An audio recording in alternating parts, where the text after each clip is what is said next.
Pizza for pirates.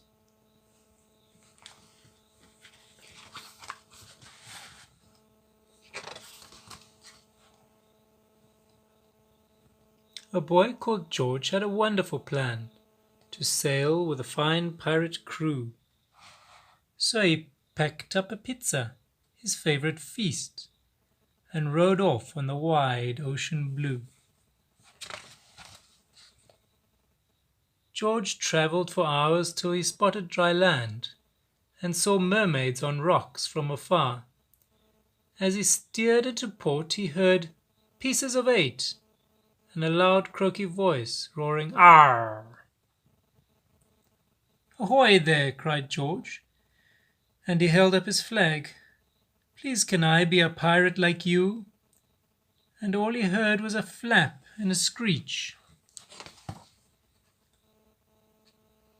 Then a noisy bird burst into view. "I'm a parrot," it squawked as it perched on his head, "and pirates love parrots, I'm told. I'll help you track down a whole pirate crew, and we'll find treasure chests full of gold."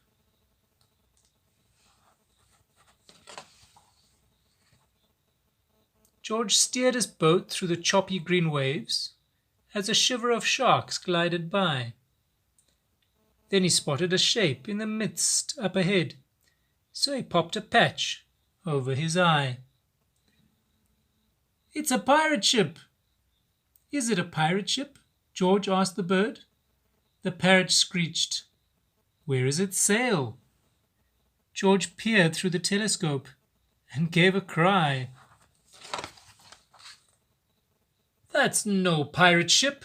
Look, it's a whale." They tried to escape from the whale's gaping mouth, but a wave swept the boat in its jaws. With a whoosh, George was swallowed. How would he escape? And he even lost one of his oars.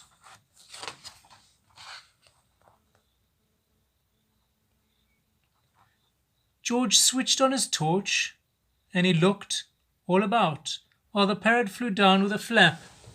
"Shiver me timbers!" cried George when he saw a hat and an old treasure map. As he put on the pirate hat, George told the bird, "Get back in the boat, I have a plan. Think of the best pirate joke that you know, and then squawk it as loud as you can." "Why are pirates called pirates?" "Because they are." When the bird told the joke, a strange sound could be heard, first a rumble, and then a loud roar. "The whale's laughing," said George, with a sigh of relief. Then he paddled like mad with his oar.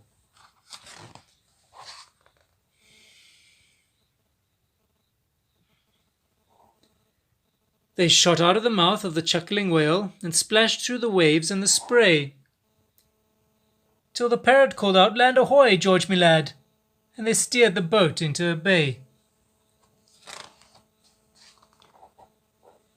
George stepped onto the sand, then he crept up the beach, while above him his parrot friend flew. At the sound of loud voices, he peered through the trees and saw there a real pirate crew. "Avast there, me hearties," called George with a wave. "Please can I be a pirate like you?" Then he held out a dripping wet box and announced, "I brought pizza for the whole crew." The captain squirmed. "Matey, you seem a fine lad, but that thing you call pizza looks yuck." Then he gasped as he stared down at George's wet head. "You found my best hat. We're in luck."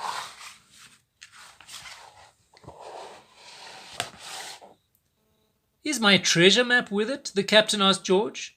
"I lost them both long, long ago." "Yes, it is," exclaimed George, and he held up the map. Then he read it and shouted, "Let's go." They walked this way and that till George came to a stop. "It's here," he said. "Dig, no one rest." The shipmates worked hard in the burning hot sun. till they dug up a huge treasure chest. But while the pirates grabbed handfuls of gold, a green tentacle crept up the beach.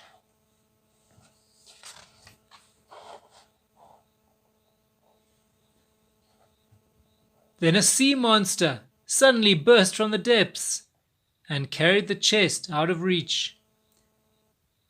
It lifted the treasure towards its huge mouth. George shouted, "Stop! Listen to me! Eat this pizza instead! You can have the whole thing. It's much tastier than treasure. You'll see." The monster glared down at the dripping wet snack. Then it gobbled it up in one bite. It put down the chest, and the crew roared, "George, lad, you're the best kind of pirate, all right." Then the captain said, "George, now you're one of the crew.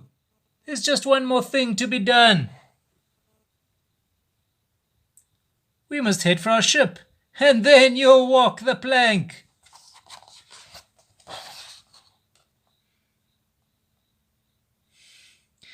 And we'll show you how pirates have fun. The end. Pizza for Pirates by Adam and Charlotte Gillian and Lee Wildish.